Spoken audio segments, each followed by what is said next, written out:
Bonjour, bienvenue au podcast Bulletin sportif, une présentation de Gagner Sport, le spécialiste des équipements de sport. Leur équipe vend, répare, installe, inspecte et entretient les équipements de sport depuis plus de 25 ans. Leur service s'adresse aux particuliers, mais également aux centres de services scolaires, aux écoles privées, aux cégeps, universités, aux municipalités, aux centres sportifs, aux services de garde ainsi qu'aux bureaux d'architecture et d'urbanisme. Ils croient qu'il n'y a aucun compromis à faire sur la sécurité. Et chez Gagner Sport, l'excellence du service qui est offert est à la base de toutes leurs actions. Merci beaucoup, Gagner Sport, d'être présent et merci de nous accompagner et de nous soutenir chaque semaine.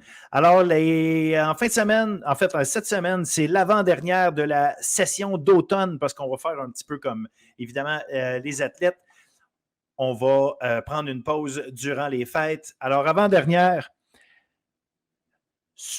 on a eu la chance ou l'occasion, dépendamment pour qui vous prenez, mais du moins, moi, je pense que c'est une chance d'avoir vu la Coupe Vanier revenir en terre québécoise. Donc, le Rouge et Or qui a terminé le travail, une saison formidable. Le Rouge et Or qui est allé remporter la Coupe Vanier. On va évidemment en parler avec Jason Brian Jean-Baptiste dans la section football universitaire.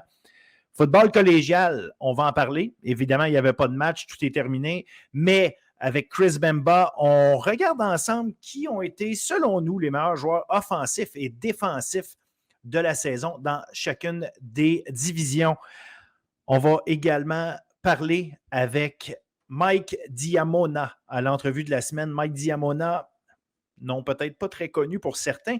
Par contre, c'est un joueur de football très intéressant, un gars qui joue pour les Gaillards de Jonquière. C'est un Français un Parisien qui a joué son football, qui a commencé à jouer au football à Paris et qui est déménagé ici pour parfaire son développement, continuer son développement.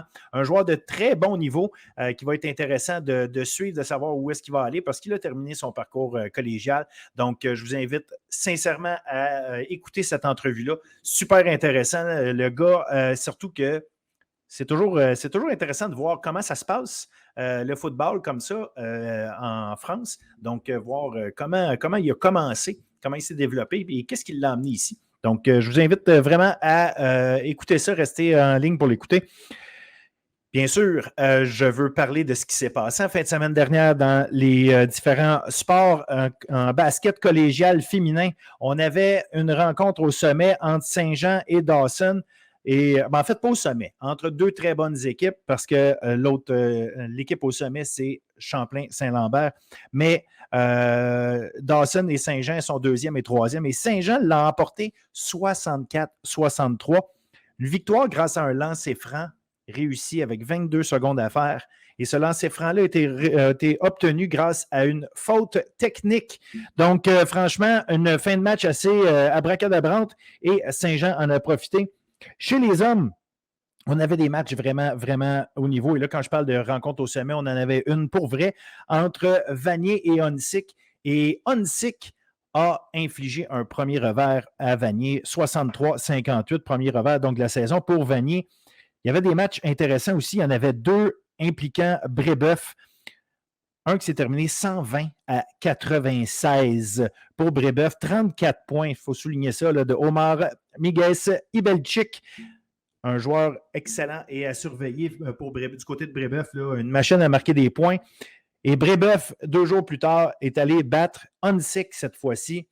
70-68. Malgré 39 points de Dawanli Duprat, Brébeuf a trouvé le moyen d'aller gagner ce match-là, même s'il tirait de l'arrière par 13 points avec moins de 8 minutes à jouer. Et malgré les 39 points sur 68, donc il y a beaucoup plus que la moitié des points inscrits par Dawanli Duprat.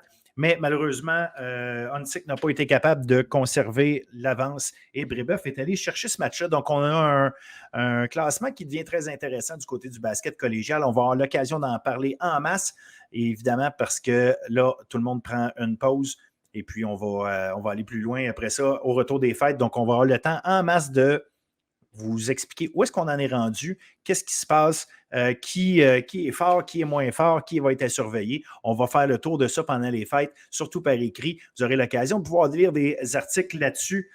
On continue le basket universitaire chez les hommes. Ben, l'UQAM, 3e victoire de suite. Après avoir perdu les 2 premiers matchs, 3e victoire de suite. On a infligé un premier revers cette fois-ci aux Stingers de Concordia. Une victoire de 83-59. Hockey maintenant. Hockey collégial masculin. En fin de semaine, 2 défaites pour Alma. Alma qui ne perdait pas, qui avait une seule défaite, qui avait un début de saison fantastique. Mais 2 défaites pour Alma en fin de semaine, dont une en prolongation contre La Flèche. Et Alma menait 6-3 en début de 3e période. On a perdu 7-6 en prolongation. Donc, peut-être une baisse de concentration, ça peut arriver quand tout va bien. Des fois, ça peut arriver, mais ce sera peut-être un rappel à l'ordre pour la troupe des Janois d'Alma.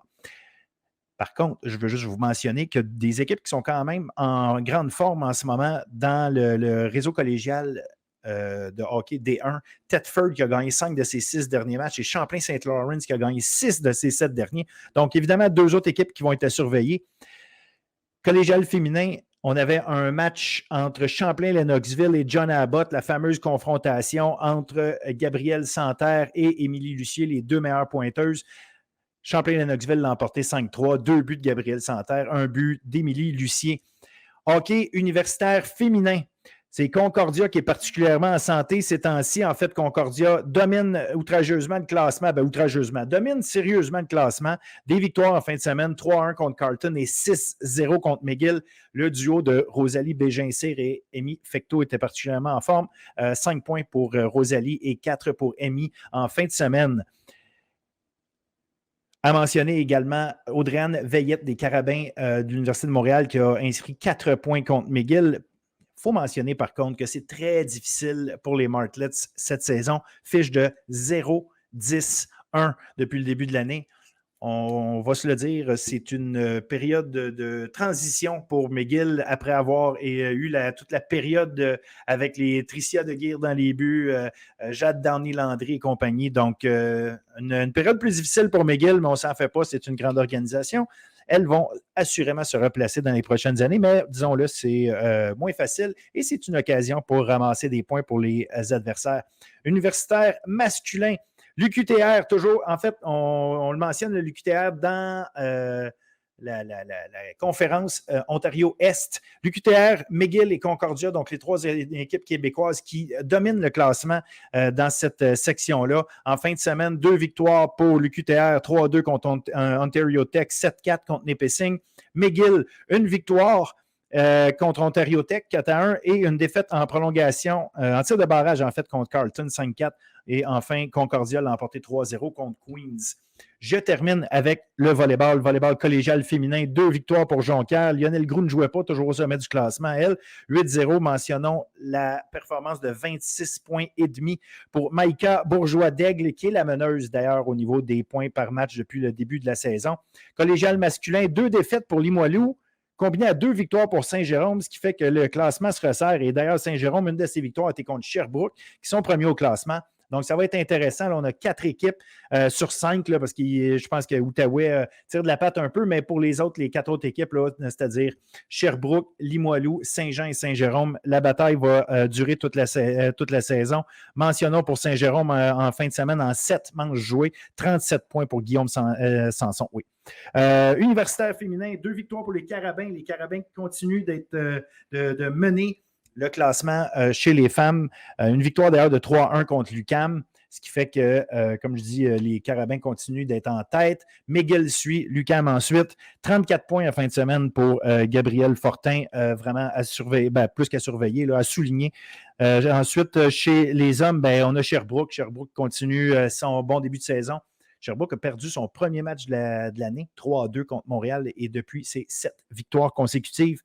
Surveillons et allez voir des matchs, regardez ce qui se passe. Le passeur de Sherbrooke, Jonathan Portelance, tout un joueur. Donc, vraiment, vraiment le pilier de cette équipe, même si les autres font très bien. Sur ce, je ne peux que vous souhaiter un bon show et vous rappeler tout ce qu'on a, on fait le tour et le reste de l'émission, ça se passe en football, Coupe Vanier, nos choix de joueurs de l'année au niveau collégial et je répète l'entrevue de la semaine. Mike Diamona, joueur français d'origine française qui joue pour les Gaillards de Jonquière. Merci, amusez-vous.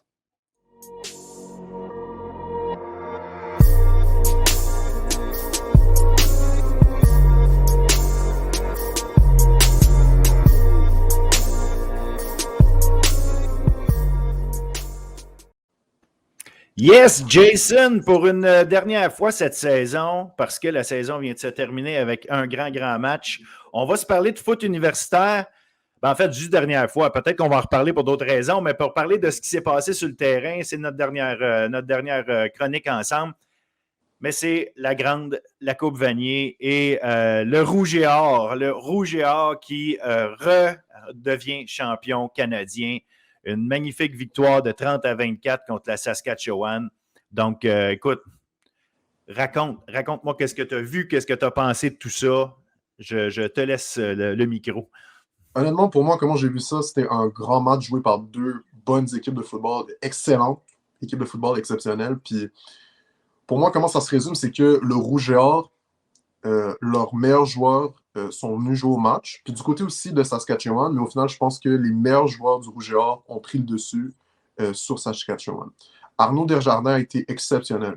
Honnêtement, un match à, je pense, 397 verges. Je pense que c'est le quatrième. C'est un record au classement. Je pense que c'est le quatrième carrière qui a fait plus de verges dans l'histoire de la Coupe Vanier, quelque chose comme ça. Oui. Honnêtement, il a vraiment bien joué. T'sais, les passes, les fenêtres étaient petites. Puis dès le début du match, il est rentré dans un rythme. Puis ce qui m'a aussi impressionné, c'est qu'il est sorti un peu du moule que je pense que beaucoup de gens, ou l'étiquette qu'on lui attache, que c'était juste un game manager, un carrière qui va juste gestionnaire, qui va un peu être dans le flow de l'attaque, puis juste faire qu'est-ce qu'il a à faire. Mais au contraire, j'ai trouvé qu'il a utilisé ses jambes, il a pris il a mangé des coups, mais il a utilisé ses jambes pour prendre des gains, puis ça m'a vraiment impressionné. Kevin Mittal, encore une fois, 148 verges, constant. À la fin du match, la passe de toucher qu'il a envoyée à Dallaire. Encore une fois, ça montre encore une fois la polyvalence de l'offensive du Rouge et Or, quelque chose qu'ils ont montré tout au long de la saison. Puis aussi, juste des deux côtés du ballon, Maxime Lavallée, Rouleau, encore une fois, des gros jeux dans des moments clés, des passes rabattues. À la fin, la dernière séquence du match, Rouleau avec un sac sur Nihus. Vraiment, du côté du Rougeur, c'était exceptionnel. Puis du côté de Saskatchewan, écoute, je pense qu'ils ont montré, ils ont vraiment bien joué. Ça a été une très bonne performance, surtout de leur carrière. Mason Nihus, il m'a impressionné. Je pense qu'on a vu pourquoi il a été considéré comme le joueur par excellence pendant plusieurs années dans sa conférence, en tout cas. Et vraiment, il a montré des belles choses. Lui aussi, de son côté, des belles passes. Mais je pense qu'au final, qu'est-ce qui est arrivé, c'est que ça a fini 17-17 à la mi-temps. Les deux offensives avaient montré des gros jeux des deux côtés. Mais je pense que qu'est-ce qui a permis aux joueurs de prendre le côté, c'est que je pense qu'ils se sont un peu réaffirmés. Ils ont fait des jeux de course qui leur a permis d'avoir un plus grand rythme. Puis du côté de la défensive du Rouge et Or, ils ont juste, au niveau des DBs, honnêtement, ça a été des demi-défensifs, ça a été un travail exceptionnel. Ils ont juste...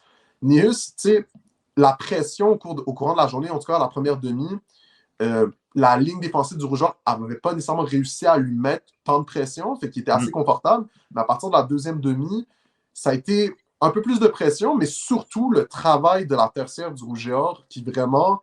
il n'y avait pas de gars ouverts. Là. Il n'y avait pas de gars qui pouvaient attraper des ballons facilement. C'était des passes rabattues sur passes rabattues.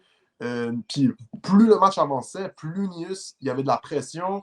Fait que c'était de plus en plus difficile de rester là. Nihus, il a pris des coups. Là, comme la ligne défensive du Rouge et Or l'a frappé plusieurs fois, assez fort. Puis au final, je pense que ça a pris le dessus.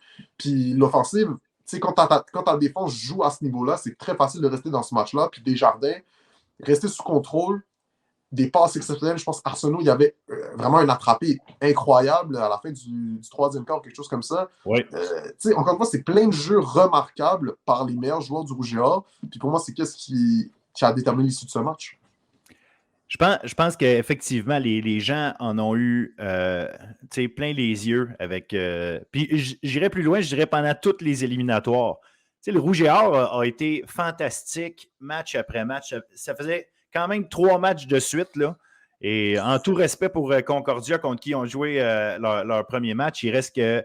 Puis c'était un bon match aussi, ceci dit, mais ils ont quand même été, disons, jamais été vraiment menacés dans ce premier match-là contre Concordia, mais les 3 matchs après ça en éliminatoire, Montréal, Western et là Saskatchewan, à chaque fois, ils ont eu besoin d'être tellement forts mentalement pour gagner. Et on a eu du jeu offensif. Tu sais, des fois, ces matchs-là, il fait plus froid. Là, cette année, ça donne qu'on a été chanceux. On n'a pas eu des matchs quand il faisait -10, là, avec de la neige à pu finir. On a eu au moins cette chance-là de voir des conditions acceptables pour jouer. Mais c'est qu'on avait des belles équipes à regarder offensivement.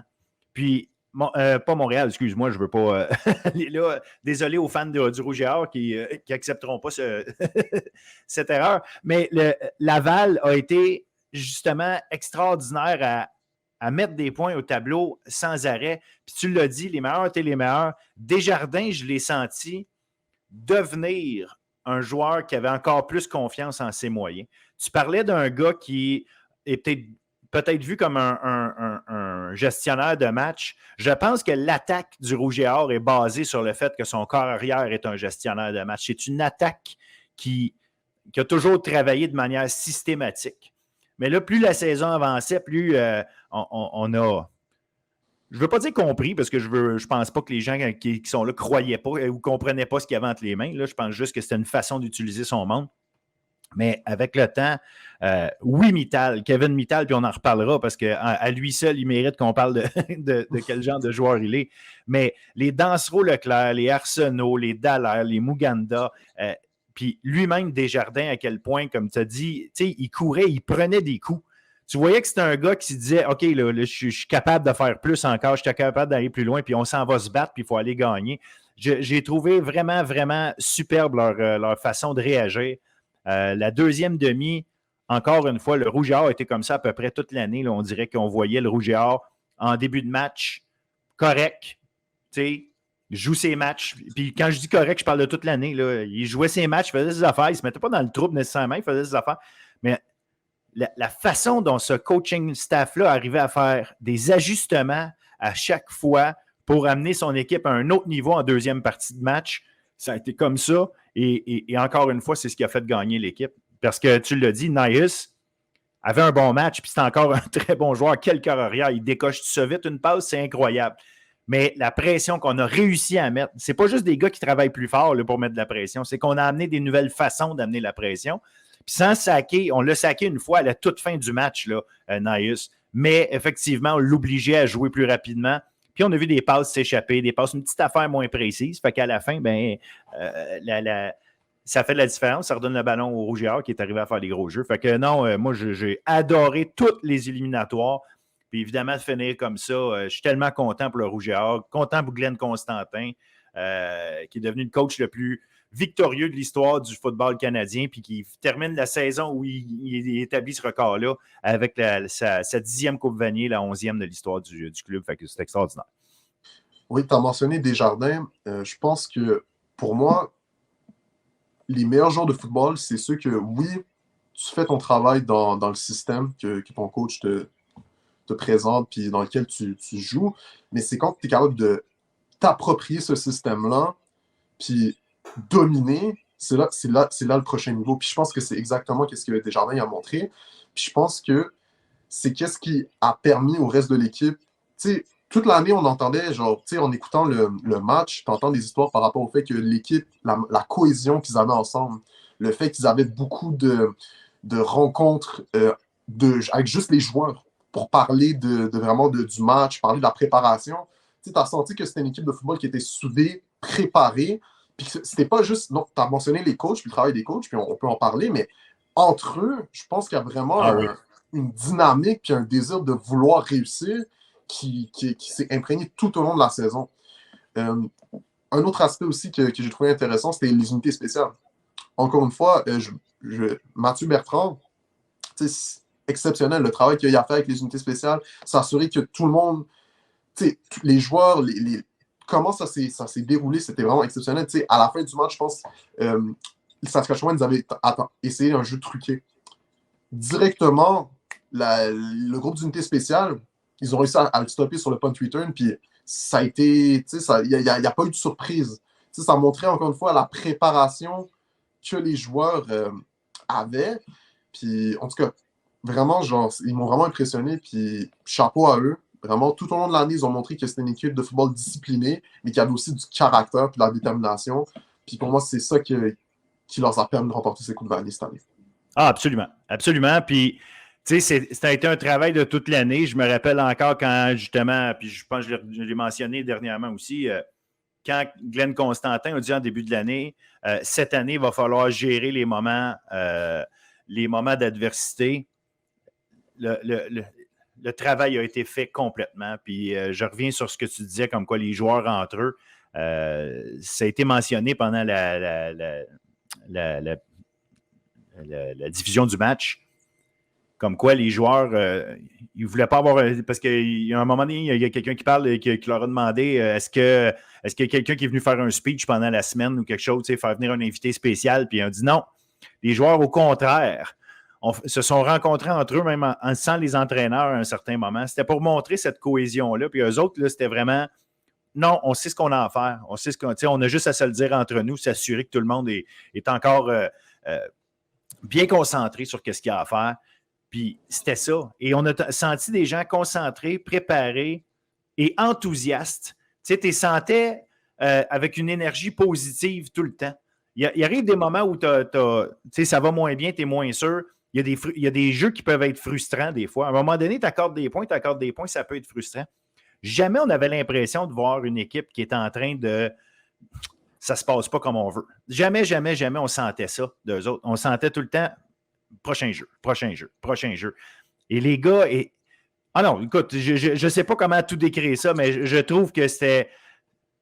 Tu sais, c'est une édition du Rouge et Or qui est mémorable pour ça, parce qu'ils ont réussi à gagner des matchs pas faciles tout le temps. Et ils trouvaient le moyen tout le temps de sortir vainqueurs des matchs pas faciles. Puis je pense que ça les a aidés au bout du compte d'avoir à affronter Montréal pendant l'année, mais également d'avoir à affronter une attaque comme celle de McGill, d'avoir à affronter des équipes qui leur ont donné du fil à retordre pendant l'année, au moins minimalement les faire réfléchir, les faire mieux se préparer. Fait que quand ils sont arrivés contre des Westerns puis des Saskatchewan, qui sont des très, très, très grosses équipes, on l'a vu, le Saskatchewan, là, c'était impressionnant comme équipe de football. Là. Ils sont gros, ils sont costauds, en défensive, ça bouge vite en plus. Il n'y avait pas de place sur le terrain pour être moyen. Là. Il fallait être excellent à chaque jeu. Et puis réussir à faire quoi? Ils ont eu au-dessus de 500 verges en tout. Au total, là, il y a eu presque 1000 verges d'attaque dans ce match-là. C'est impressionnant. Définitivement. Pour moi, comment je vais me rappeler de cette édition du Rouge et Or? Pour moi, c'est une équipe... Déjà, c'est une famille. C'est une équipe disciplinée. Puis de la polyvalence. Être capable de s'adapter face à l'adversité. Être capable de se sortir de situation pour ensuite dominer. C'est comme ça que je vais me rappeler d'eux pour de vrai. C'était du football exceptionnel tout au long de l'année. Puis, écoute, encore une fois, ça reflète à quel point il y a du talent au Québec. Puis aujourd'hui, on soulève la Coupe Vanier, puis c'est vraiment quelque chose de spécial. Puis j'ai vraiment hâte de... Tu sais, je me projette un peu, mais j'ai hâte de voir comment cette équipe-là va continuer de progresser. Tu sais, Arnaud Desjardins, c'est sa première année comme partant. Deuxième, en fait. L'année passée, il n'avait pas commencé comme partant, mais il l'avait fini comme partant. C'est sa première année complète comme partant, oui. Comme partant, qui reprend la Coupe Vanier. Il va y avoir beaucoup de départs de vétérans. Notamment, je pense à Maxime Lavallée, que je pense que c'était sa dernière année. Ouais. Ça va être très intéressant de suivre comment cette équipe-là va continuer de construire sur qu'est-ce qu'ils ont accompli cette année. Ah, absolument. Puis, tu sais, tu parles de talent. C'est clair que le talent était là, mais je pense que si on veut parler de talent puis en ressortir un, Kevin Mittal. Ouais. Je pense qu'il faut prendre le temps de parler 2 minutes de Kevin Mittal. Puis je le sais que tout le monde en parle, puis que tout a été dit sur lui, là, mais je m'en voudrais de finir l'année sans prendre le temps de mentionner à quel point ce gars-là est spécial. Il a parlé dans les médias. Et il se faisait aller la trappe. Mais est-ce qu'on a vu beaucoup de joueurs universitaires avoir les bottines qui suivaient les babines à ce point-là?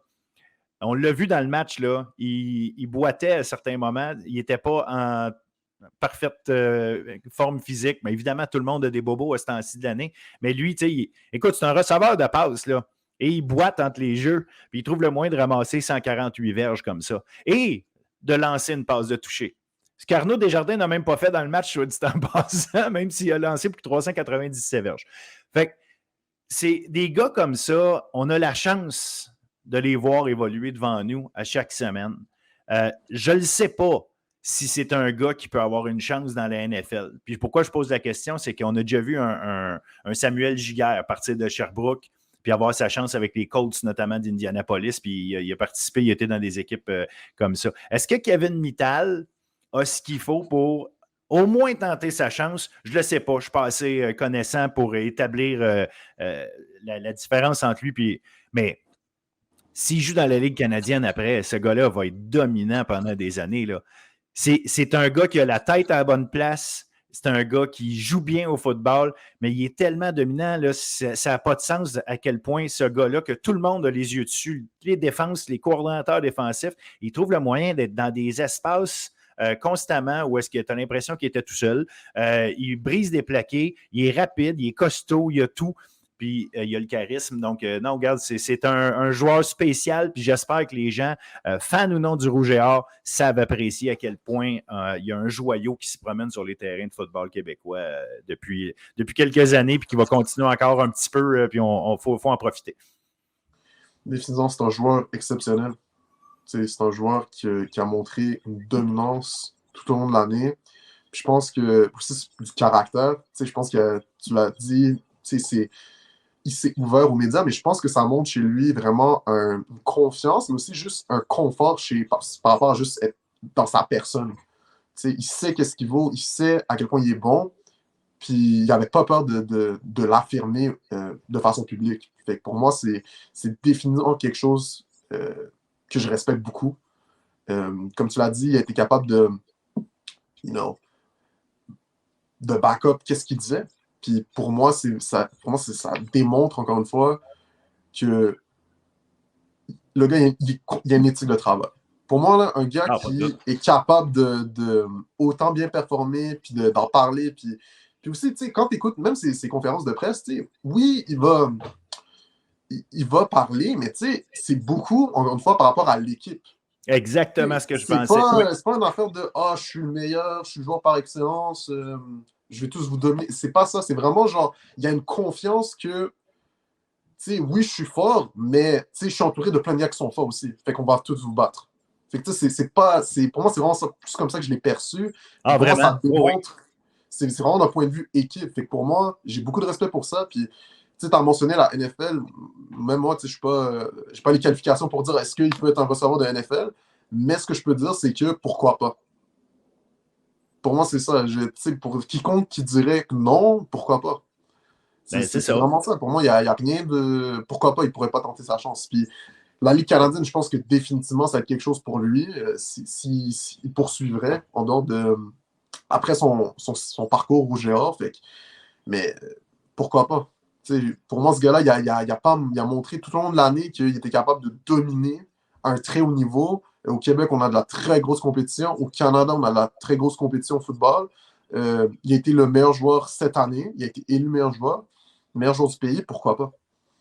Exactement. Puis, je pense que c'est ça, tu l'as dit. Je pense que s'il a pris la parole de cette façon-là, c'est pas juste parce qu'il croyait en ses moyens, c'est parce qu'il croyait en son équipe. Il ne l'a pas fait en tant que gars qui est over-confiant juste en lui. Il l'a fait comme un leader. Quand il disait à Western, ils n'ont pas joué contre une attaque comme la nôtre. Ils n'ont pas dit, ils n'ont pas vu un receveur comme moi. Tu l'as très bien dit. Puis la même chose, hey, on va passer la gratte là, pour ceux qui l'ont raté quand il a reçu son prix de joueur par excellence au banquet la veille du match. Ben, ce qu'il a annoncé en réalité, quand il dit on va passer la gratte, c'est le rouge et or. C'est pas donnez-moi le ballon, je vais passer la gratte. C'est pas ça. Et c'est la différence entre quelqu'un, justement, qui essaie de tourner l'attention autour de lui versus quelqu'un qui exerce un leadership. Je pense qu'il galvanise ses troupes là, quand il dit quelque chose comme ça. Donc, écoute, je suis vraiment content de la saison qu'on a eue. On a eu une belle saison au Québec. On a vu des belles choses. Puis, chapeau en passant, je parlais de Banquet, là, mais il y a Nicky Farinaccio, joueur par excellence en défensive au Canada. Et Éloi Latendresse Régimbal, recrue de l'année au Canada. Fait que, on n'a pas fini de voir des bons joueurs du Québec performer chez nous et qui sont reconnus à la grandeur du pays. Donc, c'est formidable. Fait qu'il faut juste continuer d'en profiter. Puis, comme je dis, je pense qu'on a eu vraiment, vraiment une superbe saison qui se finit de la meilleure des façons avec des beaux matchs de football et un grand match de football, la Coupe Vanier, qui évidemment tombe de notre côté, du côté du Québec. Comme je l'ai dit dans les dernières semaines, je me suis permis d'être chauvin cette fois-ci. Donc, voilà. Fait qu'écoute, je pense qu'on ça résume notre année. Ça termine là-dessus pour notre couverture du foot universitaire. On aura l'occasion, comme je disais en entrée de jeu, qu'on va sûrement se reparler de foot un de ces quatre parce qu'il y a du recrutement, il y a des bilans à faire, il y a des choses à se jaser. Ça finit jamais complètement. Mais au niveau de ce qui s'est passé sur le terrain, une super saison. Fait qu'à cause de ça, bien évidemment, pas à cause de ça, mais pour ça, puis pour le travail que tu as fait à suivre tout ça, à écrire là-dessus, à aller voir des matchs, aller nous chercher des commentaires de joueurs puis d'entraîneurs. Un gros merci, Jason. Ça a été vraiment extraordinaire. Grand merci à toi, Phil, pour l'opportunité. Puis un grand merci à déjà tous les coachs qui ont répondu à des questions en entrevue, les joueurs aussi. Grand merci à ces équipes-là, ces organisations-là, le travail qu'il y a eu au sein de ces équipes-là, le staff, les gens qui travaillent, les gérants d'équipement, les équipes médicales, peu importe, tous les gens qui sont impliqués pour permettre que le football au Québec, au niveau universitaire, soit en marche. Honnêtement, grand merci à eux. Puis grand merci à tous ceux qui ont écouté le podcast pour suivre la couverture du football universitaire. Honnêtement, grand merci. Good. Comme je ne peux que dire que je suis derrière tout ce que tu viens de dire là. Merci à tout le monde, en effet. Alors, sur ce, écoute, comme je dis, on se reparle, puis pour les fans de foot universitaire, et surtout pour les joueurs, on les recroise la saison prochaine sur les terrains, puis en espérant avoir une aussi belle saison à suivre, mais ça va être d'autres histoires, tout simplement. Définitivement. Merci. Salut tout le monde. Salut.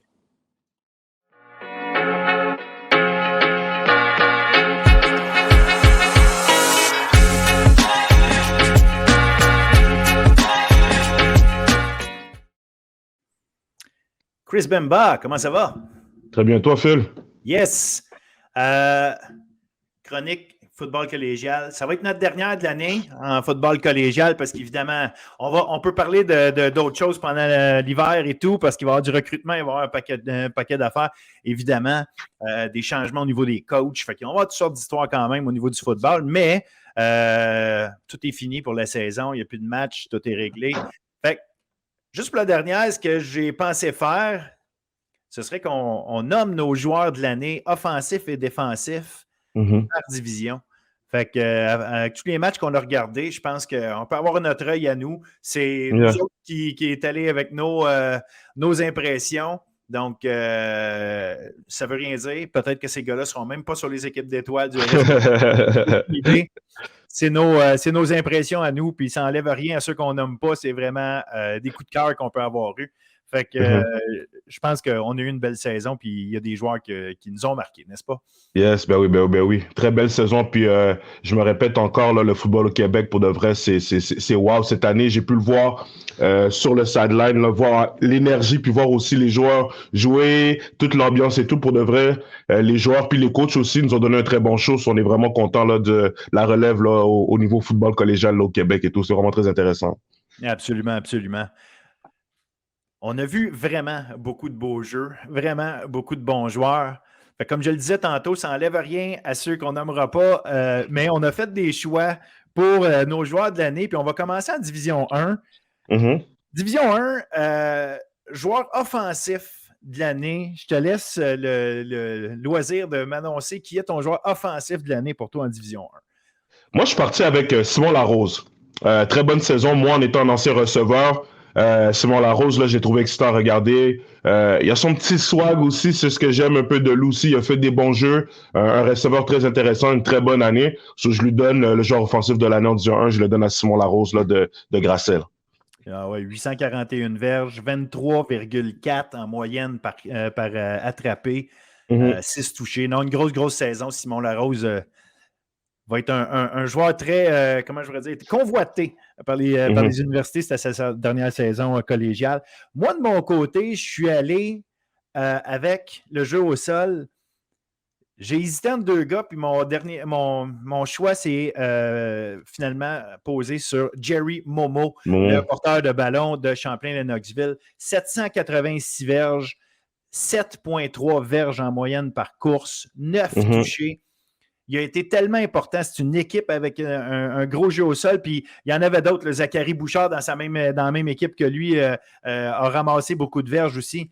Mais Jerry Momo, il me semblait être le gars qui faisait la différence cette année très souvent pour cette équipe-là. Il m'a impressionné. Fait que je lui donne mon titre de joueur par excellence au niveau offensif cette année. Et un coup de chapeau aussi à Charles Bourgault de Lévis qui a franchement été extraordinaire. En fait, Charles Bourgault est le seul qui a couru plus de verges en D1 que Jerry avec 861. J'hésitais entre les deux, mais je suis allé avec Momo pour notamment les toucher puis les verges par course. Il a été impressionnant. Très solide comme running back, très solide. So maintenant, allons-y avec le joueur défensif. Joueur défensif. Moi, de mon côté, le choix que j'ai pris, c'est sûr qu'en termes de stats, il n'est peut-être pas dans le top et tout. Il a raté quelques-uns à cause des blessures, mais Mendel Joseph, du Cégep du Vieux-Montréal, beaucoup aimé. La raison pourquoi je l'ai choisi, c'est que j'étais peut-être à 3-4 de leur game et tout. Puis les games que j'ai regardés, Mendel, son leadership, vraiment, ça se sent sur le terrain. Puis à chaque jeu, il est là. Puis malgré, tu sais, il n'est pas 6 pieds 3, 215 livres. Là, tu sais, c'est quand même, je ne vais pas dire petit, mais tu sais, c'est comparé à d'autres personnes, il est peut-être un peu plus petit, mais c'est le plus gros gars sur le terrain. Ce qui veut dire qu'il fait toujours les jeux, les plaqués solides. C'est Mendel qui le fait. Puis quand tu as besoin d'un jeu, Mendel est capable d'aller chercher un revirement et aussi dans les unités spéciales. Alors Mendel, pour moi, c'est mon coup de cœur en défense cette année, Division 1. Ah, très bon choix, tu as raison. Là. Mendel Joseph, c'est un gars tellement central pour la défensive du Vieux-Montréal. Fait que non, je suis assez d'accord que c'est un bon choix. De mon côté, je suis allé avec le grand leader de la meilleure défensive du circuit cette année et j'ai nommé Justin Cloutier des Titans de Limoilou. Justin a été très bien entouré cette année. Il y avait les frères Derry, il y avait Felipe Forteza. Écoute, je ne veux pas en oublier. Là, il y a un paquet de bons joueurs à Limoilou, puis l'idée, ce n'est pas de tous les nommer, de Blois. Mais c'est juste que lui, c'est le leader. C'était le middle linebacker de cette équipe-là. On le sait que c'est le leader. C'est le meilleur joueur, puis ça enlève encore une fois rien aux autres. Mais Justin Cloutier, c'était le meilleur joueur défensif au Québec. L'année passée, il était outside linebacker, il est rentré comme middle linebacker cette année. Donc, peut-être un peu moins de plaqués, mais il y a quand même 53,5 plaqués. Là, donc, c'est quelque chose. Mais tu sais, ça reste que c'est une machine de football. L'autre équipe doit absolument savoir où est Justin Cloutier. Puis oui, je veux savoir où est le Mike, là, ça c'est un principe, mais c'est pas Mike qu'il faut dans ce cas-ci, c'est Justin qu'il faut que tu trouves. Tu sais. Non, pour moi, Justin Cloutier a encore une fois été le meilleur joueur défensif cette année parce qu'il a leadé la meilleure défensive au Québec. Donc, c'est à lui qui revient le titre pour moi. Je pense que toi et moi, il y a un joueur qu'on a bien aimé aussi, puis je pense qu'il mérite minimalement un coup de chapeau, c'est la recrue Benjamin Blaise. Oui. Oh, wow. Très, très bonne saison. Puis lui, je le suis depuis le secondaire quand il était au Collège Bourget. C'est un joueur que j'aime beaucoup et tout. Puis je l'ai vu justement une game, je pense que j'ai regardé une game, c'était contre Garneau. Très, très bon joueur. Puis il a prouvé en termes de stats. Il a terminé premier avec les plaqués 73 à sa première année. Tout un joueur. Puis j'ai hâte de le voir l'année prochaine, même les années après. Ce joueur-là, il va être intéressant à surveiller. Là. So, Blaze, Mr. Blaze, shout out à toi, man. Absolument. C'est un futur joueur par excellence, c'est un joueur défensif par excellence dans cette ligue-là, j'en suis convaincu. Fait partie de la tradition des bons linebackers de Grasset là, après les Nicky Farinaccio. Ouais. He's up next. Yeah. Exact. Puis Charles Elliott Boulian, évidemment, que je voulais nommer. Fait que c'est exact. Benjamin Blaise, c'est dans la directe ligne de ces gars-là. Yes. Division 2. Joueur offensif, pour toi en Division 2, ça a été? Moi, c'est sans aucun doute. J'ai deux joueurs. Je ne peux pas en prendre un sans l'autre. Vous le savez, j'ai parlé d'eux toute l'année. Charland et Cool. Charland qui est le quart arrière pour moi, qui a été le meilleur quart arrière cette année au niveau collégial. Et Mr. Cool qui a été pour moi dans les top receveurs de la ligue et tout. Ils l'ont prouvé, ce duo-là est vraiment incroyable. Tu sais que le ballon va aller à Mr. Cool, mais personne ne peut l'arrêter. Il est capable d'avoir... s'il voulait, il n'arrive pas à attraper 15 ballons par match. En tout cas, je ne vais pas trop arrêter là parce que je peux en parler toute la journée, mais Charland et Mr. Cool, pour de vrai, c'est mes deux joueurs qui m'ont beaucoup impressionné en défense en Division 2. So, Charland à ces deux-là. Écoute, je pense qu'on ne peut pas passer à côté de Victor Charland et Olivier Cool. Fait que, tu sais, je suis d'accord avec toi. Ça aurait été mon choix aussi. Mais à cause qu'on veut amener, tu sais, fallait que j'y réfléchisse puis aller plus loin que ça. J'ai décidé de donner mon vote au porteur de ballon de Saint-Hyacinthe, Xavier Roy. 921 verges, 8,9 par course, 8 touchés. Xavier Roy a changé tous les plans de match des équipes adverses cette année parce qu'il est arrivé. Ce qu'il a fait dans son match contre John Abbott au début de l'année, quand Saint-Hyacinthe est allé gagner le match, a été extraordinaire. Une performance, comme tu veux en voir, surtout contre une équipe comme John Abbott qui ont des bons linebackers et tout. Xavier Roy a été extraordinaire. Donc, pour moi, méritait, évidemment, si Charlin et Cool n'existaient pas dans cette ligue-là, parce que je pense qu'ils sont tout seuls dans cette ligue-là, là. Et Victor Charland, c'est de loin le meilleur carrière, et Olivier Cool, de loin le meilleur receveur dans la ligue. Chapeau à Xavier Roy à côté, comme je dis, spécialement force à trouver un autre joueur parce que je pense quand même que Cool et Charland sont dans une ligue à part. Mais Xavier Roy, au niveau du jeu au sol, a été, lui, de son côté, de loin le meilleur cette année en Division 2. Fait que je pense qu'il mérite ce titre-là autant que les autres, ou au moins qu'on en parle. Oui, amplement, oui. Défensivement, ça c'est intéressant. Défensivement, toi, tu es allé avec... Moi, je suis allé avec... Tu sais, tu en as parlé beaucoup de cette équipe-là. Tu disais que leur défense, vraiment, c'est quelque chose que tu aimais beaucoup de cette équipe-là, Sherbrooke. Oui. Et un joueur qui m'a marqué en défense avec l'équipe de Sherbrooke, c'est Olivier Gagné. Wow, très bonne saison au niveau statistiquement, là, très bonne saison. 12 plaqués pour perte, suivi de 6 sacs.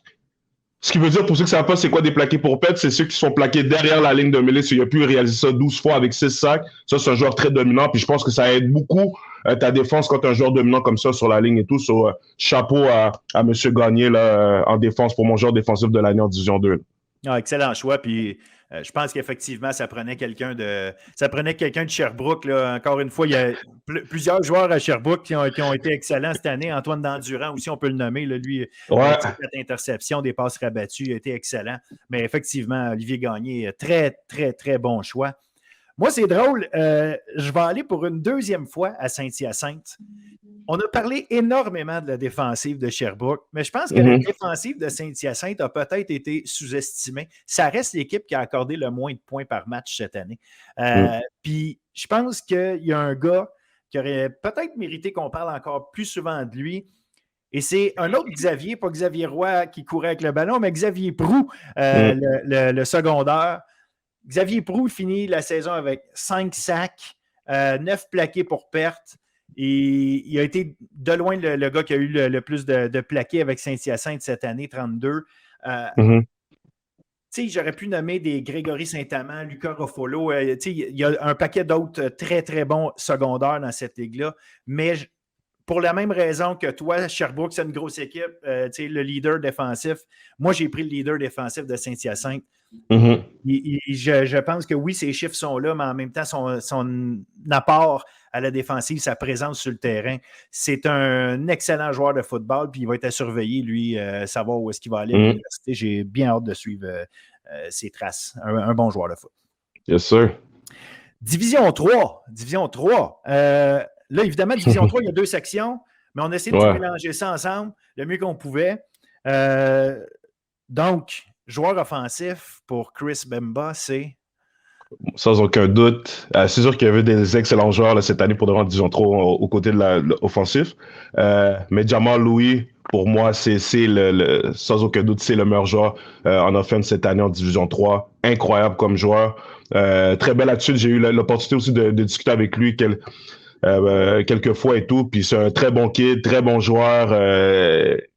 He's the man. So, moi, je vais aller MVP offensif Division 3. Je vais aller avec Jamal Louis, running back d'Hansik. C'est dur de passer à côté d'un gars qui a, au total, et par la passe, et par le... il y a plus de 1000 verges au sol, il y a près de 300 verges par la passe. Au total, 17 touchés. Non, c'est impressionnant. Jamal Louis, il était excellent l'année passée. Mais cette année, tu l'as dit, il voulait s'améliorer, il voulait devenir un meilleur receveur. Puis, des gars qui ont des attitudes comme ça, tu veux ça dans une équipe. Donc, excellent choix, Jamal Louis avec Hansik. Je pense qu'on ne pouvait pas passer à côté. Yes. Mais il y a un autre gars qu'on ne pouvait pas passer à côté, pour moi, c'est le corps arrière de Beauce-Appalaches, Thomas Jean. Thomas Jean, écoute, encore une fois, une saison extraordinaire au niveau évidemment des verges par la passe. Il a tenté 168 passes. Il y a trois carrières qui ont lancé plus de ballons que lui dans la section nord-est. Malgré tout, il finit 2e pour le nombre de verges avec 1870. 32 passes de toucher et seulement 4 interceptions. Puis, je vais ajouter à ça qu'il termine la saison dans la section nord-est comme le 3e meilleur porteur de ballon avec 338 verges et 5 touchés. Donc, pour moi, je sais qu'on veut mélanger les deux. Est-ce que j'aurais choisi Jamal Louis par-dessus Thomas Jean? Là, peut-être que je me serais gratté la tête, mais c'est ça qui est le fun. On est deux, puis on choisit du monde de chacun de notre part. Ça me permet de placer Thomas Jean là-dedans, ou en tout cas de ne pas être obligé de trancher dans l'autre sens. Mais écoute, une saison formidable. Encore une fois pour lui. Il avait été joueur par excellence dans sa section la saison dernière. On va le retrouver avec le Vert et Or de Sherbrooke l'an prochain. Je pense que c'est un gars qui va être à surveiller. Le poste de carrière numéro 2, même s'il y a des Pierre-Luc Michaud qui sont là, puis il y a d'autres gars. Thomas Jean ne va pas vendre sa peau facilement. Ça va être intéressant de le voir au prochain niveau là, avec le Vert et Or. Là. J'ai hâte. Là. Très belle saison. Ouais. En plus, qu'il va être avec son partner Jérémy Gosselin, qui est son receveur de passe. Fait que non, cette connexion-là peut se faire assez vite. En tout cas, elle est déjà faite, fait que ça peut être bon de voir s'ils vont pouvoir l'établir au niveau universitaire. Yes, sir. Joueur défensif. Joueur défensif, je suis allé avec Quentin Joly de Shawinigan. Excellente saison. 11 sacs, 15 plaqués pour perte. Ça, pour moi, c'est extraordinaire. C'est wow. Être capable de soit plaquer le running back ou peu importe qu'est-ce qui se passe derrière le backfield, puis en même temps être capable d'aller saquer le QB, ça c'est le perfect combo comme on dit et tout. Oui, moi mon joueur défensif de l'année, je vais aller avec Quentin Joly de Shawinigan. Excellente saison. Très dominant cette année. Intéressant, parce que Shawinigan finit 0-8, donne quasiment 300 points, mais d'avoir un gars comme ça qui fait les jeux, ça pourrait être facile pour les autres équipes de juste dire on va mettre 2 gars sur lui puis c'est le gars à surveiller. Mais comme tu dis, il arrive à amasser les sacs en quantité pareille. Donc, bon choix. C'est un joueur intéressant, à la preuve que tu peux jouer avec une équipe qui n'arrive pas à les résultats qu'elle veut avoir, mais il a réussi à se démarquer à travers tout ça. Très bon choix, Quentin Joly. Moi, de mon côté, je suis allé avec un joueur de ligne défensive de Jonquière. Un gars que j'ai adoré cette année. Je l'avais déjà dit plus tôt pendant la saison. Pour moi, ça avait été une révélation. C'est Mike Diamona de la ligne défensive des Gaillards de Jonquière. Le gars est plaqueur défensif et il finit la saison premier pour les plaquer dans son équipe. Je ne sais pas si au total, mon choix est le meilleur, je ne le sais pas, mais je te le dis, pour moi, c'est le gars qui est ressorti le plus quand je regardais des matchs. Donc, quand j'ai eu la chance de voir ça. Puis, ce qui est vraiment cool avec Mike Diamona, c'est qu'on le reçoit cette semaine dans l'entrevue de la semaine. Fait qu'on va pouvoir jaser avec lui. C'est un gars extraordinaire qui arrive de Paris, qui a développé son football en France, qui a décidé de venir ici jouer déjà. Puis sa deuxième saison au Québec a été excellent. Fait que non, c'est un joueur à surveiller. C'est un gros gars de 6 pieds 3, 300 livres. Il va être intéressant à voir. Puis, je sais qu'il y a des visées vers la NCAA. On en parle d'ailleurs dans l'entrevue, puis vous allez en entendre parler. Mais c'est surtout un sacré bon joueur de football. Mike Diamona, pour moi, joueur de l'année défensif en Division 3. Très bon choix, très bon choix, très bon choix. Yes. Ben écoute, sur ce, mon cher, je pense qu'on va avoir fait le tour de notre foot collégial cette année. Je voulais te remercier pour le travail que tu as fait au nom de tous les jeunes que tu as filmés et qui ont eu la chance de voir des magnifiques montages de leurs matchs dans des angles qui ne sont peut-être pas habitués de voir. Donc, tu as fait un super travail pour mettre de l'avant ces joueurs-là, ces équipes-là. Donc, gros merci à toi, Chris. Puis je pense qu'au niveau du podcast, les gens ont appris à te connaître. Je pense que les gens aiment beaucoup ta vibe, ton énergie. Je pense que les gens apprécient franchement qu'est-ce que tu apportes. Puis, regarde, je ne peux que te dire merci pour cette belle saison-là. Puis, j'ai vraiment hâte qu'on en reparle l'an prochain de notre foot, puis qu'on continue de mettre de l'avant nos jeunes. Puis, je vais finir en disant on va sûrement se reparler parce que le recrutement est en cours. Puis va falloir faire le tour et regarder, selon nous, qui a eu les meilleurs recrutements, qui sont les joueurs qui vont être intéressants à surveiller maintenant dans leurs nouvelles équipes. Ouais. Puis je voulais te remercier aussi, Phil, pour l'opportunité aussi, puis ce que tu fais avec le sport étudiant. C'est la visibilité que tu donnes. Puis cette année, je pense que là, les Québécois ont pu voir que Bulletin sportif, c'est la source. Là, si tu as besoin d'informations sur le sport étudiant, tu dois cliquer soit sur Instagram, YouTube, Twitter. Il y a le podcast et tout. Je suis vraiment content de faire partie de cette équipe-là et tout. Shout-out à toi, Phil, pour de vrai. Puis the sky's the limit. J'ai hâte de voir la suite des choses. Puis ce qui est le fun, les gens pensent peut-être que c'est juste le football, mais les podcasts vont continuer de ton côté, Phil, avec les autres sports qui sont en train de se passer là autant au niveau collégial qu'universitaire. Je pense que les gens, les Québécois, ou peut-être même les gens de l'extérieur du Québec, I guess, vont commencer à regarder aussi, ils vont pouvoir être mis à jour là, avec ce qui se passe avec le sport étudiant. Shout out à toi, Phil, on apprécie beaucoup. Puis yes, man, the sky's the limit. J'ai hâte de voir la suite des choses. Là. Yes, sir. Ben écoute, merci à toi. Puis à très, très bientôt. Plus tôt que tard, j'ai l'impression. On va se reparler vite. Il n'y a pas de doute là-dessus. Merci, yes, sir. Salut.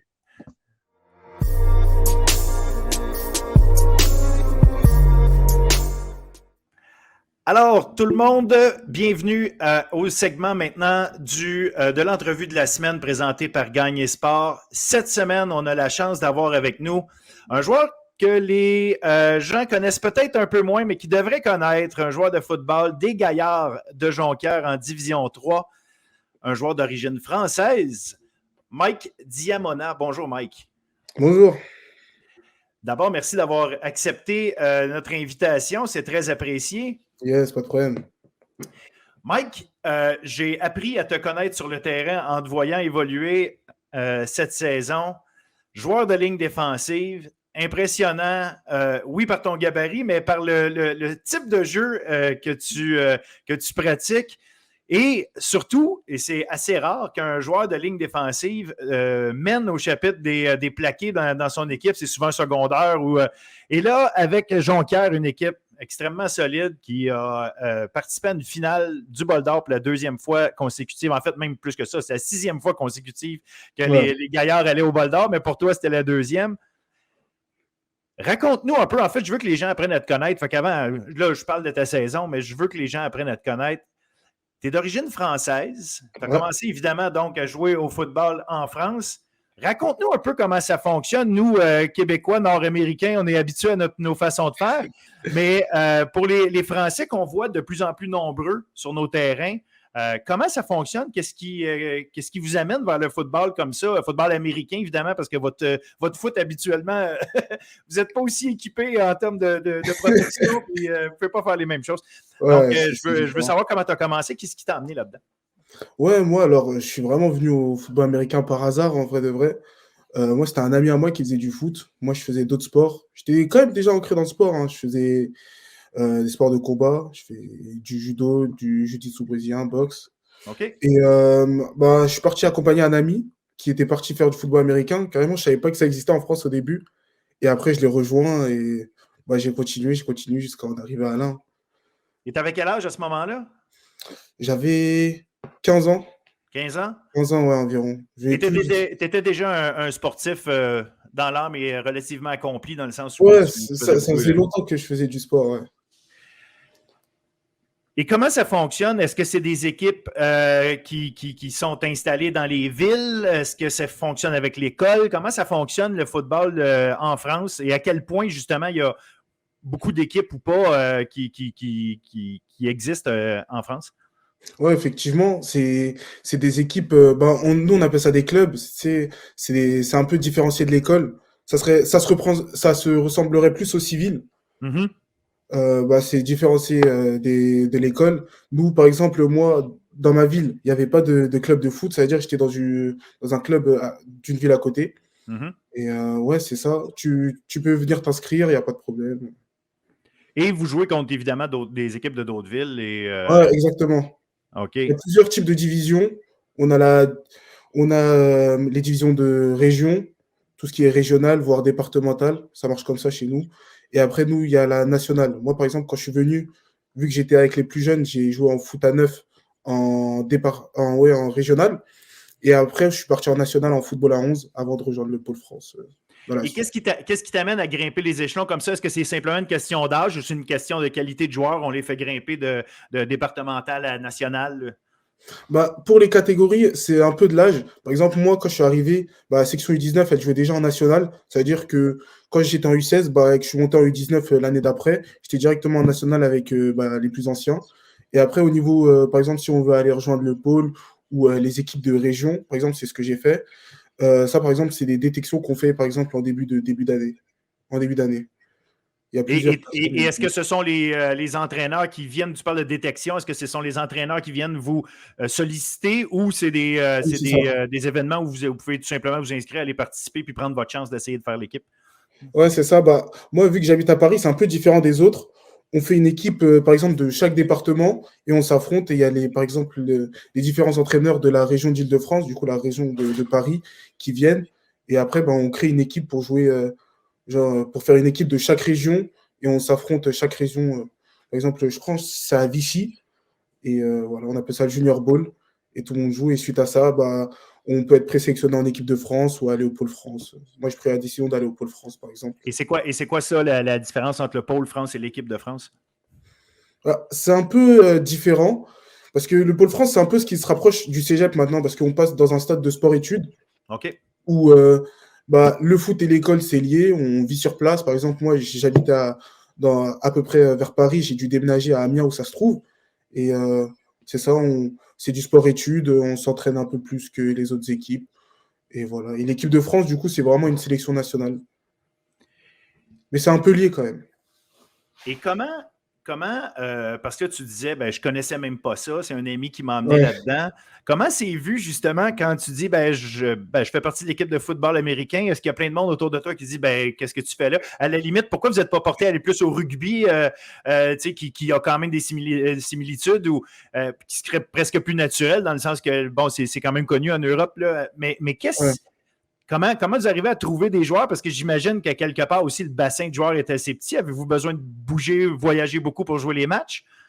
Ouais, c'est ça. Bah, comme tu l'as dit, hein, au début, quand on se lance dans le football américain en France, tu sais, on a plusieurs remarques. Football américain, il y a ça en France. Tu sais, bah, il y a ça partout. Mais quand tu découvres en fait le monde du football américain en France, tu vois quand même, pas, on est quand même assez nombreux. Si tu vois ce que je veux dire, on est quand même nombreux. Il y a pas mal de joueurs. C'est sûr que là, à cause du Covid, bah, du coup, il y a une baisse de joueurs. Les clubs, là, on va dire qu'ils sont un peu en reconstruction. C'est un peu les grands clubs bah, qui mènent en ce moment. Mais sinon, il y a quand même chaque année de plus en plus de joueurs qui commencent le football américain. C'est quand même un sport en expansion. Je pense que c'est le sport en expansion dans le pays. OK.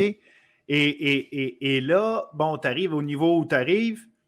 Qu'est-ce qui t'amène à penser, juste imaginer l'idée de venir traverser l'océan pour continuer ton football? Est-ce que ce sont des gens du Québec qui t'ont contacté? Est-ce que c'est des gens qui sont venus te voir ou c'est des gens de France qui t'ont dit il y a peut-être quelque chose d'intéressant à aller faire là? Qu'est-ce qui t'a amené justement à prendre cette décision-là puis à bouger? Bah, c'est un peu comme quand j'ai commencé le football américain, c'était quand même assez spontané. Moi, je faisais du football américain à la base pour le plaisir, pour jouer avec mes amis. Après, j'ai vu que je pouvais quand même faire quelque chose dedans. Après, j'ai des amis à moi, bah, du coup, qui sont partis au Canada. Je pense que vous avez déjà parlé de lui, Redval Keita. Il est Ben oui, parti au évidemment. Canada. Parce que je joue avec lui en France. Moi, je suis parti au pôle. Et bah, suite à ça, bah, quand je suis allé au pôle, bah, il y a plusieurs cégeps qui sont venus me contacter. Et j'ai fait mon choix. J'avais à peu près le choix dans les 3 divisions. Après, j'ai fait mon choix d'aller au Gaillard de Jonquière. Donc, au bowl comme tel, il y a des recruteurs québécois ou des gens Oui, qui c'est ça, c'est ça. sont. Et ils viennent vraiment sur place ou c'est parce qu'ils voient le match puis ils te contactent par les réseaux sociaux ou peu importe? Est-ce qu'ils sont vraiment au match? Bah, ça dépend, mais il y a quand même des équipes qui viennent en France, justement. Ils viennent, ils peuvent venir vous voir directement pour parler avec vous. Après, moi, j'ai été recruté pendant la période du Covid, du coup, c'était un peu plus compliqué. Ça s'est Mhm. passé sur les médias, bah, sur les réseaux sociaux. Mais sinon, ouais, ça peut arriver que des équipes viennent en France pour contacter les joueurs directement, les voir leurs parents. C'est quand même plus rassurant. Bon, évidemment. Surtout quand on sait qu'on va déménager et Ouais, qu'on va changer de pays, là, c'est plus c'est pas qu'une question d'être 2 villes plus loin. Là. ouais, c'est Euh, différent. Et là, je trouve ça intéressant. Qu'est-ce qui amène. Ben là, tu as parlé de Redval Keita pour ceux qui nous écoutent, qui ne se rappellent peut-être pas qui il est. Il a été votre porteur de ballon étoile en 2021. Maintenant, il appartient au Carabin de l'Université de Montréal. Je crois qu'il est encore avec eux. Mhm. Donc, Redval, tu le connaissais déjà. Est-ce que c'est lui qui t'a attiré vers Jonquière ou comment ça a fonctionné pour ça? Bah oui, je le connaissais déjà. On s'était connus quand j'ai rejoint les Météores. On jouait ensemble à Fontenay-sous-Bois, en France. Et bah, pour être franc, quand même, il m'a quand même un peu influencé dans mon choix parce que c'était quelqu'un quand même que je connaissais bah, dans le foot et hors du foot. C'est quand même un très bon ami à moi. Ça a quand même poussé, ça m'a quand même un peu poussé pour venir à Jonquière, mais il y a aussi d'autres facteurs qui ont fait que je suis venu au Gaillard de Jonquière aussi. Et est-ce que tu peux nous partager ces autres facteurs? Ouais, bah, il y avait le fait surtout que c'était une équipe qui montrait vraiment beaucoup de l'intérêt. J'ai beaucoup aimé leur recrutement, comment ça s'est passé. On sent qu'il y a un réel suivi après ça, même une fois qu'on est engagé, c'est pas on est oublié jusqu'à la période d'août où on arrive pour la pré-saison. On sent qu'il y a quand même un suivi. On parle tout le temps avec eux, c'était vraiment super. Quand je suis arrivé, ils m'ont vraiment montré de l'intérêt directement. J'ai aimé et c'est pour ça que je suis parti m'engager directement. Et tu parlais de rassurer les parents.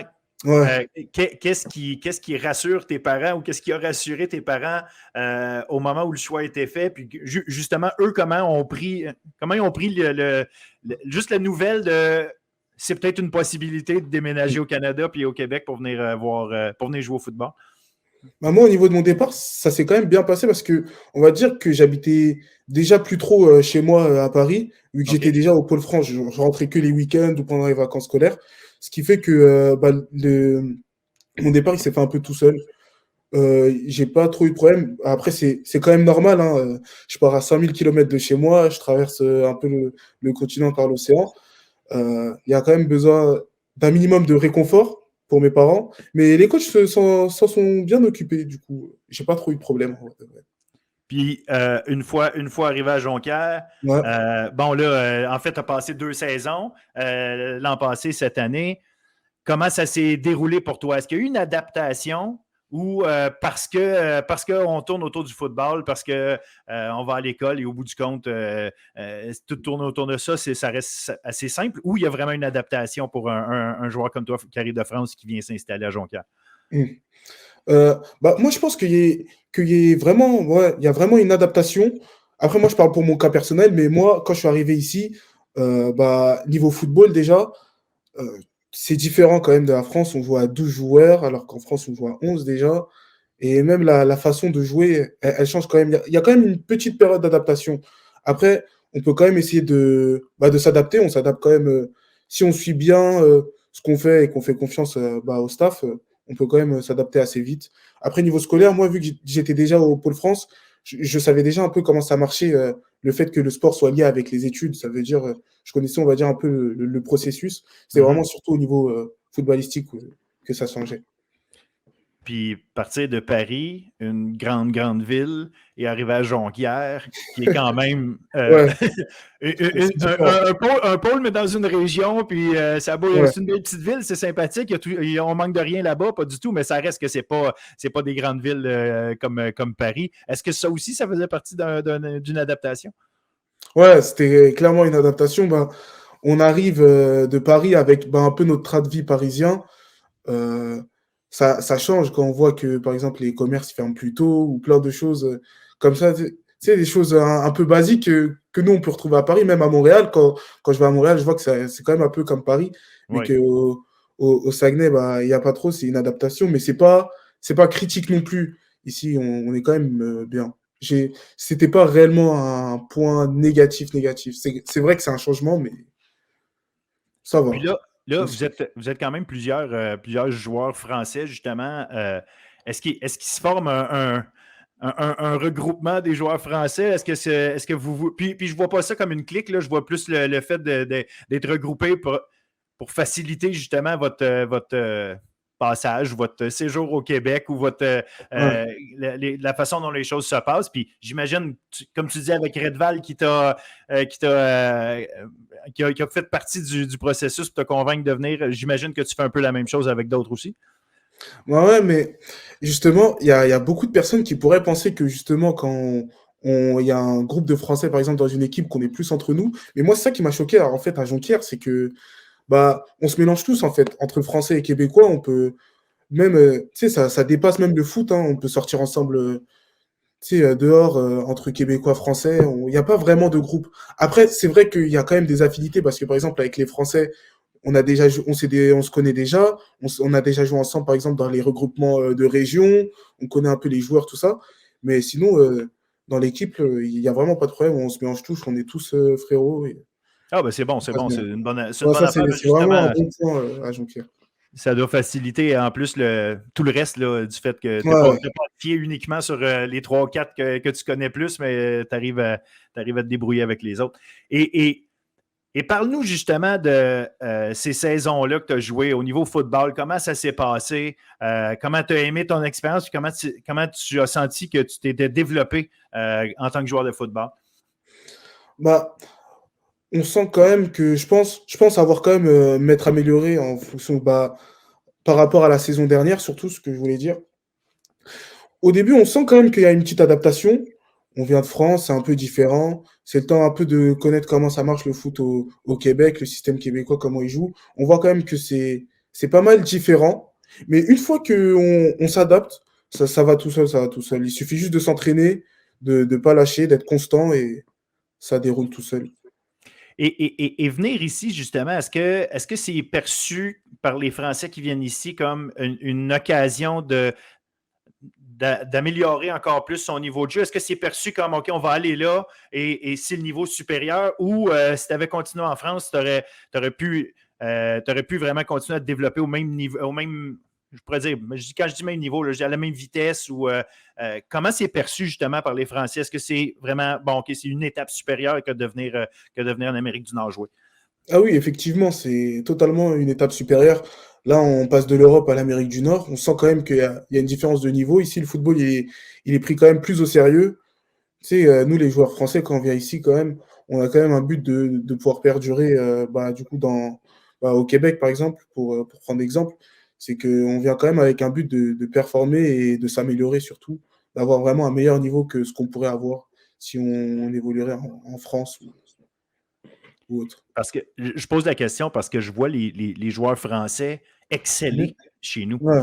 Donc, je comprends qu'on va chercher des très bons joueurs français pour venir chez nous, mais en même temps, puis je dis vous parce qu'évidemment, chaque joueur, chaque personne a sa réalité propre. Là. Vous n'êtes pas un bloc monolithique non plus, mais l'idée, c'est de dire euh, je vois des Enzo Dioulou, tu me parlais de Redval Keita, Ouais. Hassan Dosso qui est excellent avec les Carabins.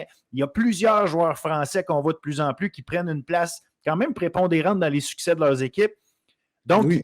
vous vous arrivez ici, mais il n'y a pas le complexe. Là. Il y a vraiment, vous arrivez ici avec votre talent, puis visiblement, vous êtes capable de le faire d'épanouir, de faire épanouir ce talent-là, puis justement,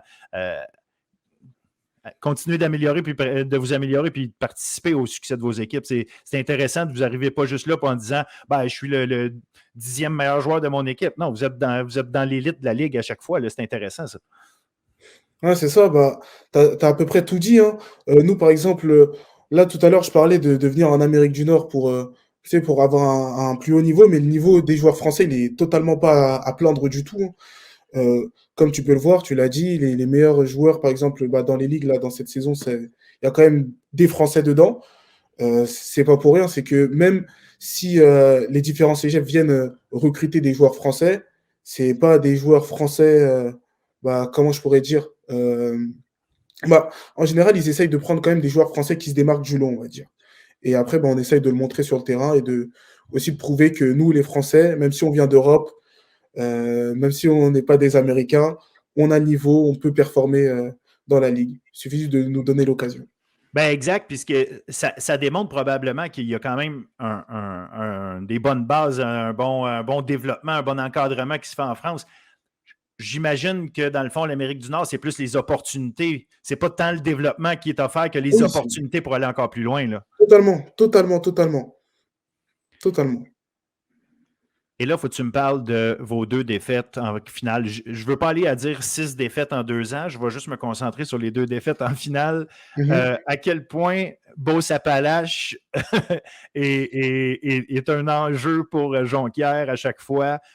Comment c'est perçu de l'interne à chaque fois affronter Beauce-Appalaches et se dire on va finir par les battre, mais malheureusement, ce n'est pas encore arrivé. Nous, c'est surtout ce qui se passe, c'est que quand, par exemple, on tombe sur des équipes qu'on joue comme Beauce-Appalaches, par exemple, nous, en fait, on est toujours dans le sentiment un peu d'underdog. Tout le monde pense qu'on va perdre, tout le monde pense qu'on va se faire mener ou qu'on va manger des scores. Nous, on est juste là. OK, on va pas parler, on va travailler, on va essayer de faire... on va essayer de mener, hein. Par exemple, si je prenais l'exemple du dernier bol d'or, on voyait beaucoup, par exemple, de personnes qui disaient qu'on avait mangé un score ou je ne sais quoi. On a essayé quand même, on leur a donné un bon match. Comme eux, ils nous ont donné un bon match, nous, on leur a donné un bon match. On essaie quand même, on travaille tout le temps.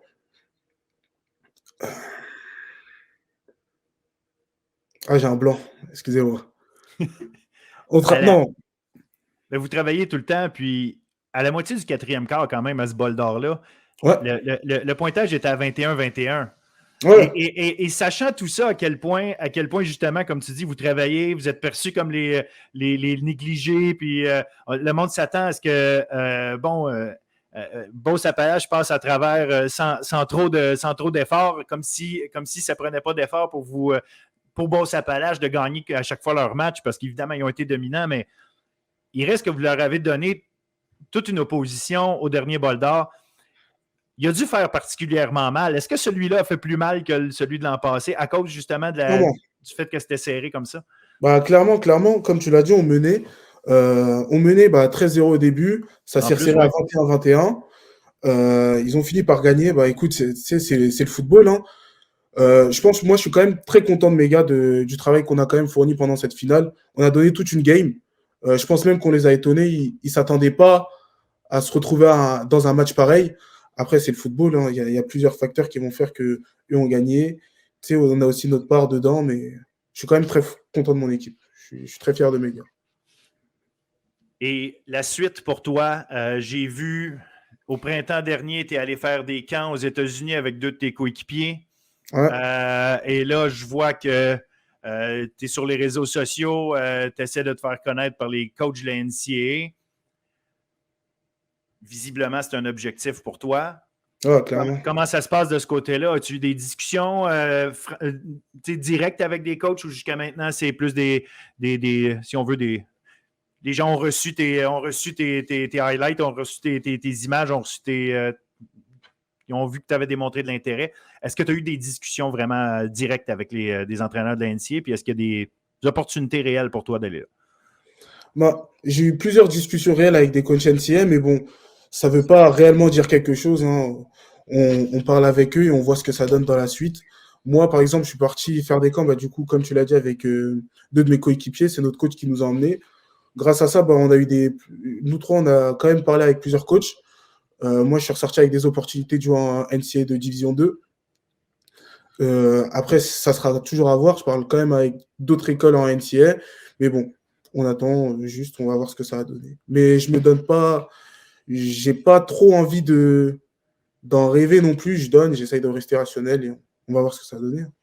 Et est-ce que c'est la NCAA ou une équipe au Canada, au Québec est encore dans les...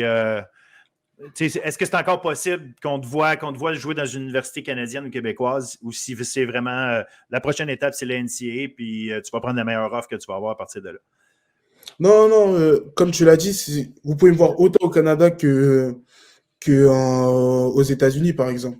Moi, je suis pas quelqu'un qui va aller se focaliser, par exemple, sur les États-Unis comme je l'ai fait, même si j'ai fait des camps, j'essaie d'y aller.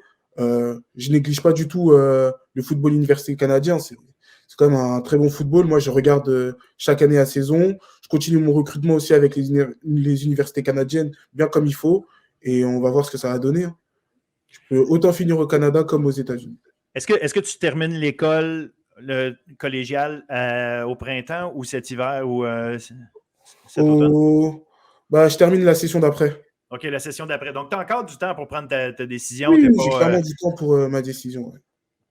Et est-ce que pour l'instant, tu penches d'un côté ou de l'autre ou c'est encore complètement ouvert? C'est encore complètement ouvert. Justement, comme tu l'as dit, je prends mon temps. Je sais que je ne pars pas maintenant. Je compte quand même. Je ne vais pas trop traîner non plus, mais je prends quand même mon temps. Je veux bien réfléchir. Je vais bien parler avec mes parents, mes proches. Et on va voir ce que ça va donner dans la suite. Mais quand même, je prends mon temps. Donc, tu n'as pas de scoop pour nous pour l'instant pour nous dire. Je vois ce qu'on fait encore. C'est bon.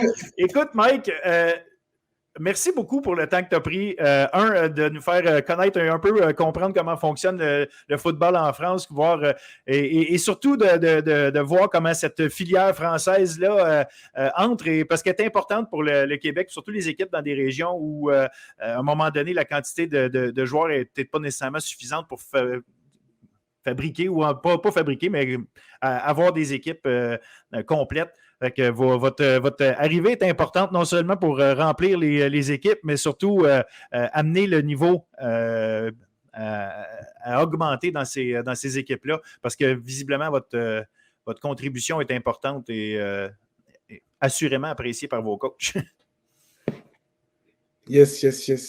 Alors, merci encore. Puis, franchement, je te souhaite la meilleure des chances. Je vais te dire d'être patient parce que même si tu l'es déjà, sois patient dans ton choix. Tu ne sais jamais la bonne offre, quand est-ce qu'elle va arriver. Et surtout, j'espère que tu vas être heureux là où tu vas aller. Nous autres, ça va nous faire un grand plaisir de continuer de suivre ton parcours. Puis pour mon propre plaisir, bien égoïste, j'aimerais bien que tu joues au Québec, mais ça, va là où c'est bon pour toi. Merci, Mike. Salut. Merci à vous. Et c'est ce qui met fin à notre 14e édition du podcast Bulletin sportif. Merci d'avoir été là. Merci de continuer de nous supporter. Encouragez-nous de la meilleure des façons, c'est-à-dire faites des likes, partagez. Assurez-vous qu'il y a le plus de monde possible qui nous connaissent. On fait le mieux qu'on peut et surtout, donnez-nous vos commentaires. C'est toujours apprécié. On a eu une grosse saison de football. Oui, on nous en a mis plein la vue avec ça. Mais maintenant, on va se concentrer sur bien autre chose qui on va faire de la place du hockey, du basket en masse, évidemment. On va parler aussi de volleyball, bien sûr, d'athlétisme, de la natation, mais une grosse couverture de basket, une grosse couverture de hockey. On vous garantit ça. Autant à l'écrit qu'au podcast, on a un paquet de choses à vous raconter. Au retour en janvier, mais il reste que la semaine prochaine, on est là pareil. On va pouvoir commencer à vous raconter un peu de tout ça pour mettre la table pour ce qui s'en vient pour l'hiver. Alors, je vous dis encore une fois, merci d'avoir été là. Et je vous laisse évidemment avec mes suggestions. Juste avant les fêtes, ça va être la dernière semaine d'activité un peu partout. Donc, en hockey universitaire féminin, on a un gros match Stingers-Carabin dimanche 14h. en hockey féminin collégial. Limoilou, 2 gros matchs pour elle. Vendredi contre John Abbott à 20h30. Samedi contre Champlain-Lennoxville à 15h30. Au niveau du hockey collégial, cette fois masculin, Alma qui a perdu ses 3 derniers matchs, toujours au sommet du classement, mais pour éviter une longue glissade, il va falloir se retrousser les manches parce qu'on a une grosse fin de semaine. 2 matchs, donc samedi 18h30 contre Champlain-Lennoxville et dimanche à 12h30 contre les Patriotes de Saint-Laurent. Ce sera à surveiller.